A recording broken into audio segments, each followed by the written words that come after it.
भक्ति करना है स्वामी चरण प्रचार करना है, भक्ति फूल से पूजा रचना है।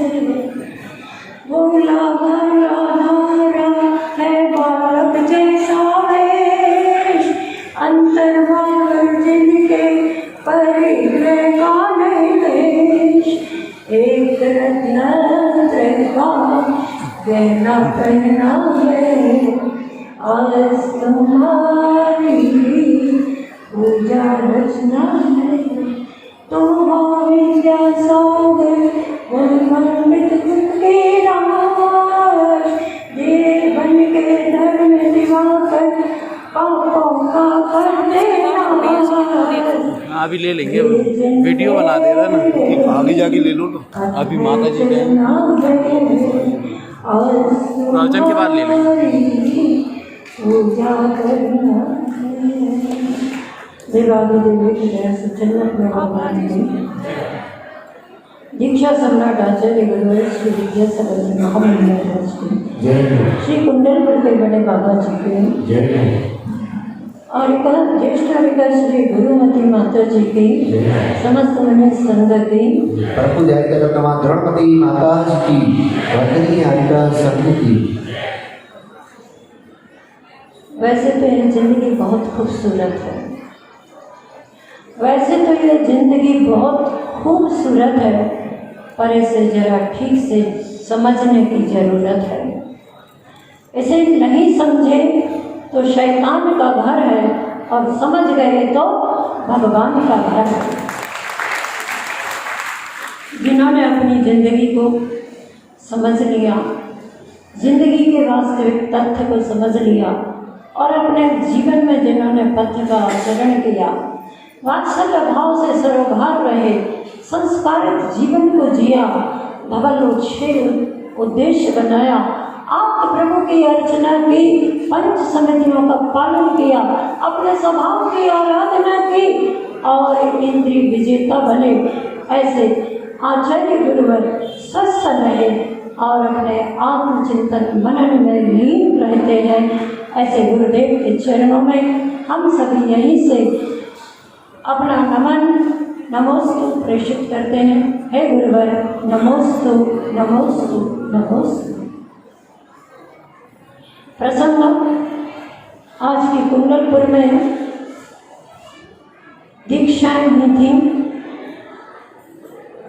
कितनी दीक्षाएं होना थी, कब दीक्षाएं होना थी, ये कुछ निश्चित नहीं था। 2 दिन पहले भी, मात्र 2 दिन पूर्व आचार्य श्री जी ने मुझे और आरिका श्री बड़ी माता जी गुरुमती जी को बुलाया और उन्होंने कहा ठीक है, कल नहीं परसों जिन जिन बहनों को दीक्षाएं लेना हो तो देख लेना।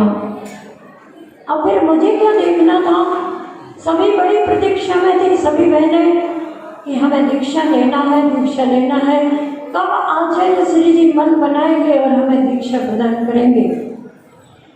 समय आया, बीच में बहनों ने अपने जीवन में दीक्षा लेने का उद्देश्य बनाया, श्रीफल समर्पित किए और समर्पित करते गए। दीक्षा जिस दिन होना है उसके पूर्व में शाम को आचार्य व्यक्ति के बाद भी बहनों के निर्णय हो रहे। सुबह हो गया, सुबह भी भगवान के बड़े बाबा जी के चरणों में पहुंच गए। आचार्य भक्ति हुई, उस समय भी कुछ बहनों के नाम आ गए। बड़े बाबा जी के चरणों में पहुंचे, वहाँ भी बहनों के नाम आ रहे हैं।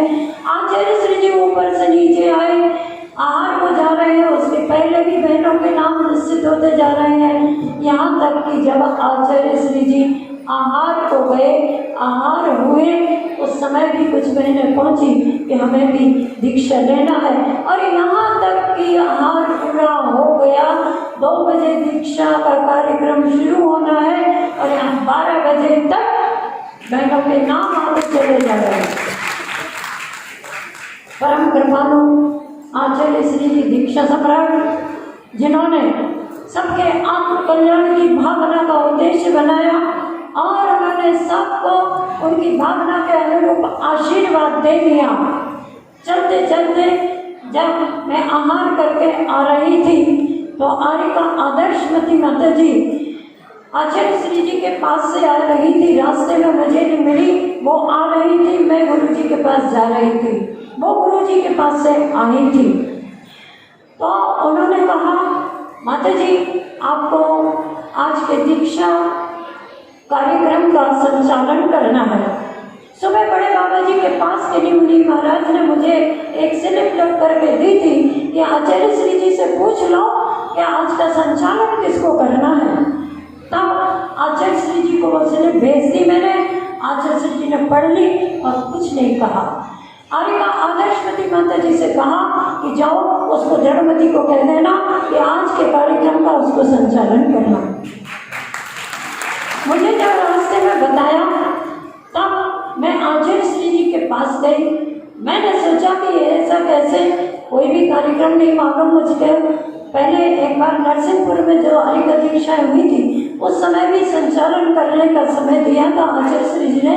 तो मैंने सोचा कुछ नहीं, बस आचार्य श्री जी के पास पहुँचे। गए तो आचार्य श्री जी जिस कमरे में थे वो कमरा बंद था। अब मैंने कहा मुझे तो मिलना ही मिलना है आचार्य श्री जी से, तो थोड़ा सा खटखट किया। अब कौन खोलता कमरा? आचार्य श्री जी कभी कमरा खोलते नहीं, लगाते नहीं, कैसे क्या हो।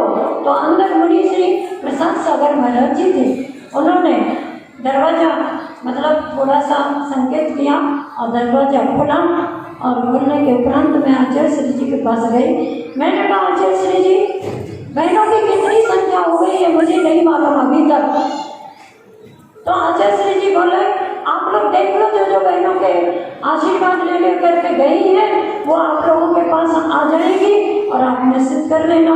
मैंने कहा आचार्य श्री लगभग 50-55 संख्या तो उसी समय हो गई थी। कुछ और भी बहनें आई हैं मैंने सुना है, बोले सब पता चल जाएगा समय पर। इतने आचार्य श्री जी को अपने पुण्य पर, मैंने एक बार कहा था आपको अपने पुण्य पर ऐसा कितना विश्वास है कि आप कहीं भी जंगल में भी कैसे भी चले जाएंगे तो भी मंगल हो जाएगा। और हुआ यही कि आचार्य श्री जी से कहा इतनी सारी बहनों के दीक्षा कार्यक्रम का संचालन करना कितना कठिन है। आपने आरिका आदर्शमती माता जी से कहा कि मुझे संचालन करना, कैसे करूँगी? इतनी सारी बहनें। तो बोले जल्दी जल्दी कर देना, समय नहीं ज़्यादा लगाना। मैंने कहा आचार्य श्री जी 58 बहनें हैं, पता चला है 58 बहनें अपने विचार रखेगी दीक्षा के, तो एक ने भी अगर 5 मिनट ले लिए तो शाम हो जाएगी। मैं कैसे संचालन का कार्य जल्दी से सफल करूँगी? तो आचार्य श्री जी ने कहा जल्दी जल्दी बुलवा लेना। मैंने कहा कितनी भी जल्दी करेंगी तो भी 1 घंटे में कितने मिनट? 60 मिनट। 58 बहनें 2-2 मिनट भी बोलेंगी तो 120 मिनट तो चाहिए ना। बीच में मैं नाम बोलूँगी तो उसका भी समय चाहिए। तो आचार्य श्री कहते हैं एक साथ बुलवा देना। मैंने कहा एक साथ कैसे बुलवा दूँ? और बच्चों का है प्रोग्राम कि वो बोल देंगे। बोले हाँ सब हो जाएगा, सब ठीक हो जाएगा। अब उन्होंने तो कह दिया सब ठीक हो जाएगा, और जो कह देते हैं वो ठीक होकर के रहता है। बहुत बढ़िया, इसमें कोई संदेह नहीं। आज तक के रिकॉर्ड में, हम लोगों के जीवन के अनुभव में, तब आचार्य श्री जी ने कह दिया। मैं वापस आ गई। मैंने कहा बहुत कठिन काम है आचार्य श्री, समय को बचाना। जब हम लोगों की दीक्षा हुई थी ना नैनावीर में 11 बहनों की, तब आरिका पूर्णमती माता जी जो बीना दीदी थी उनको संचालन का कार्य दिया था।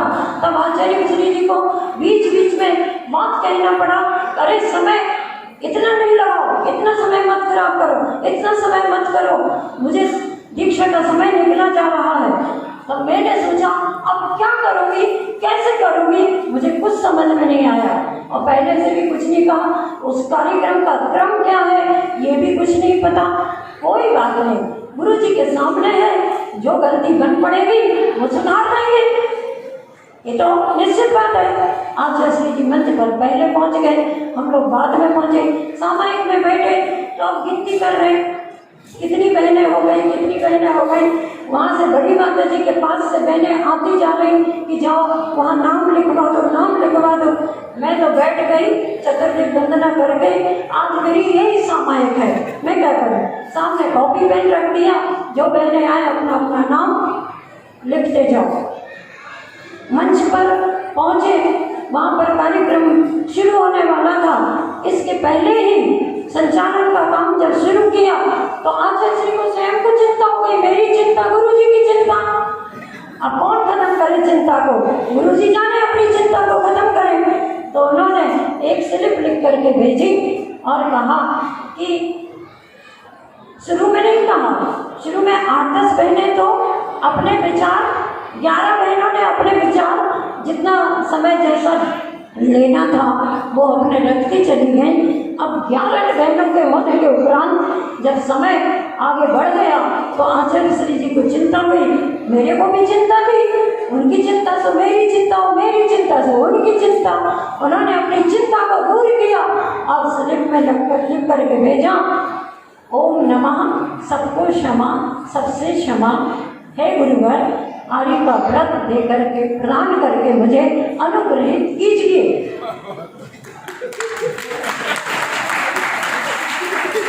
इतने शब्द लिख करके एक स्लिप मेरे पास आई और जब मैंने स्लिप पढ़ी, आचार्य श्री जी की ओर देखा, उच्चासी विराजमान थे तो मुनि श्री जी भी उपस्थित थे।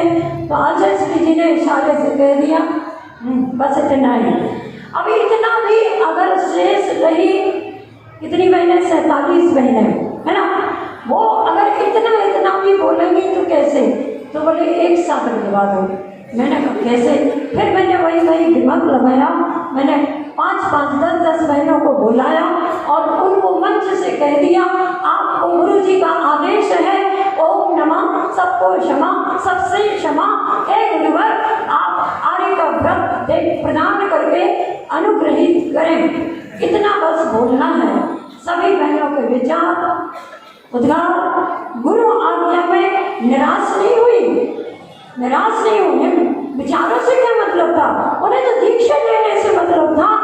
और सब बहनों ने गुरु की आज्ञा को स्वीकार किया और सब खड़ी हो गई और कहने लगी, हे गुरुवर ओम नमः सबको क्षमा, सबसे क्षमा, हे गुरुवर आर्य का व्रत दे करके हमें अनुग्रहित कीजिए।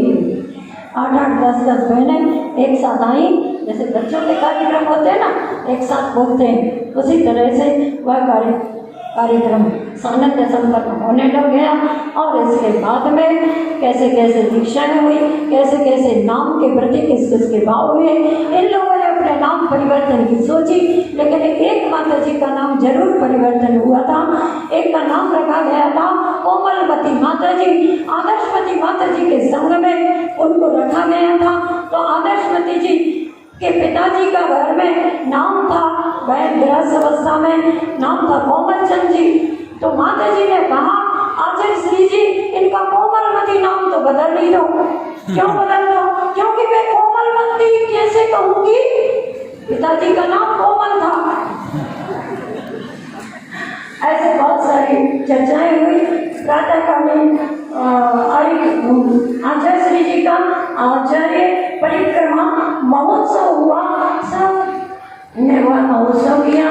बहुत सारे संस्मरण स्मरण बहुत रहते हैं, आपको भी लगता है। और सुनाओ माता जी, और सुनाओ। अभी नहीं कहोगे, बिल्कुल सच्चे दिल से पूछ लो, कोई नहीं कहेगा कि और सुनाओ, मैं तो सुना दूंगी, लेकिन आप बिल्कुल नहीं कह पाओगे कि और सुनाओ। लेकिन मैं आप कहोगे भी कहने पर तो मैं नहीं सुनाऊंगी। और बहुत सारी बातें आप समझ रहे होंगे।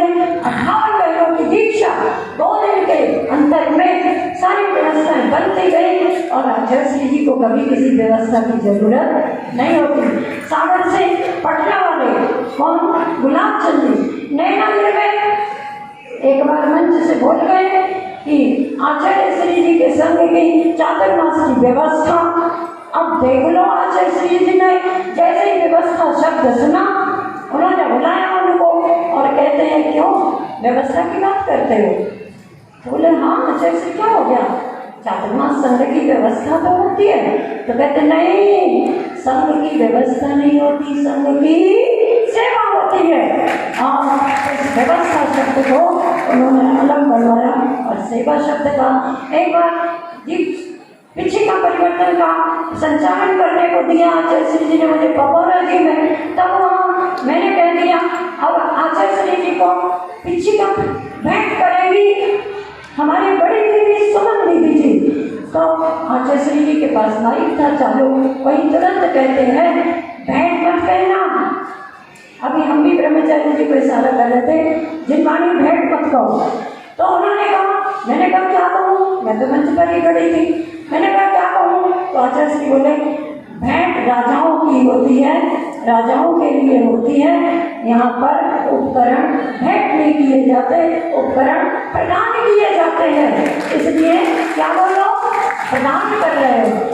ऐसे ही गुरु जी एक एक शब्द हम लोगों को पढ़ाते हैं और सिखाते हैं, उनके वो शब्द जिंदगी के लिए हमेशा हमेशा कानों में गूंजते रहते हैं। और इस तरह से ये दीक्षा कार्यक्रम आज आप लोगों ने 15 वर्ष पूर्ण हो गए, साधना करते करते पता नहीं चलता, बस यही भावना रहती है इतना समय निकल गया, अभी कुछ साधना नहीं की, अभी कुछ साधना नहीं हो पाई। इस तरह से हम लोगों की साधना के प्रति दिन दुनी रात चौगनी वृद्धि की भावना है और वह वृद्धि गत इसके लिए आप सभी लोग आचार्य श्री जी का भी पूजन गुणगान करेंगे। मैं शुद्धि करके बाद में यहाँ दर्शन करके चली जाऊंगी, आप पूजन करेंगे।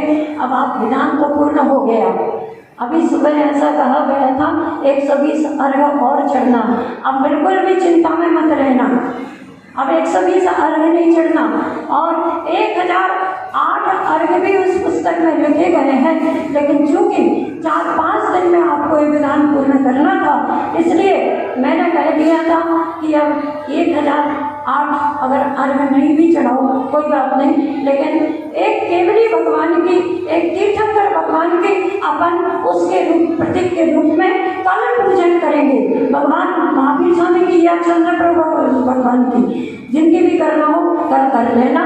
और आज अभी आप लोग गुरु की पूजन करेंगे और उसमें आप सभी लोग उत्साह के साथ पूजन करें और इसके बाद आपको अवकाश दिया जाएगा, क्योंकि मध्याह्न में चक्रवर्ती की दिग्विजय यात्रा का भी कार्यक्रम होना है। जय बोलो दीक्षा सम्राट आचार्य श्री गुरुवर विद्यासागर जी महामुनि।